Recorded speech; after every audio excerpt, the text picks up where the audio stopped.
Exonation, Michael J. Stone is our guest this hour. He's with the South Florida Hypnosis Center, www.southfloridahypnosis.com.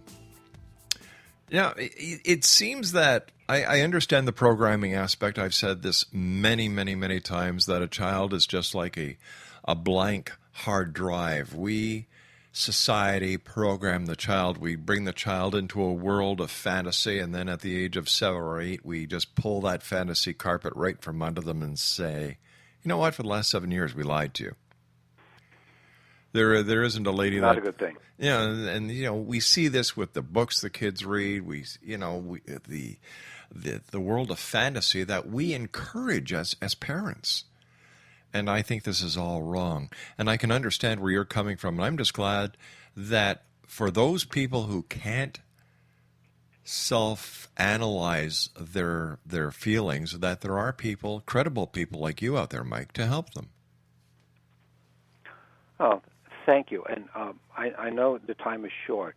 So if I could say something Sure. that I consider to be probably the most important people grasper it is. If I would say, people who listen to this show, if you only get one thing tonight, get this.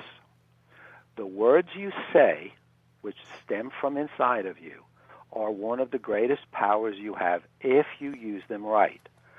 What is the best to do for you is to get rid of I have to, I've got to, I need to, I must, I should, I can't, and replace the words with empowering words, which are I can, I could, I choose, I want. Because we've been taught, and if we listen to our self-talk, to speak negatively and beat ourselves up with, well, I should have done that, woulda, coulda, shoulda, and instead speak what you want, not what you don't want. Speak about what you want, say it in a positive way, and when it's time like now for us to go, it's not that I have to go, all right, and I may not want to go, but it is time to go because we have a schedule and we agreed upon a schedule. There's no beating up, no shoulda, woulda, coulda, can'ts. And people really, for their best being, is simply learn how to speak with I can, I could, I choose, I want, and empower themselves. And if they spend a time, like you say, to listen to what they say, they'll see their words and their inner talk is filled with self-condemnation and negativity. So by changing your words, you can really change your life. And it's that simple. Exactly, really what you're saying. It is, but we're not taught that. So now maybe, hopefully, your audience is learning. Why do you think that some people want to complicate life? I've always believed that life is simple. We complicate it.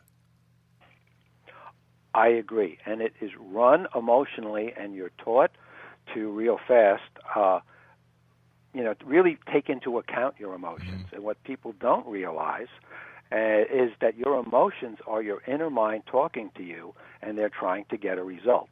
Like when people are angry, they feel anger. That's your inner mind telling you somebody else is wrong, get them to change. When it's guilt, for instance, to make it simple, it's like you did something wrong, fix it. Our emotions are communications to us from your inside mind. When somebody loses something, an animal or a person that they love, they start to feel very bad because their mind wants to hold on to that person or that animal. And it gives them all kinds of feelings as though they could hold on to the animal, the person. Their mind is not saying, oh, you can't change that because it's now gone, the brain has left the station. It doesn't understand it. Your subconscious mind has no sense of time. The past, the present, the future are all on the same line. Hey, Michael, I'd like to keep going on this conversation, but we've got to say so long for tonight. Look forward to the next time we have you here on the show. Thank you so much, Michael. It's been a great hour. All right. Exonation. Have fun. All right, buddy. Exonation, my guest this hour has been Michael J. Stone. He's with the South Florida Hypnosis, www.southfloridahypnosis.com. I'll be back on the other side of this commercial break with the news as we continue here in the X Zone from our broadcast center in Hamilton, Ontario, Canada. Don't go away.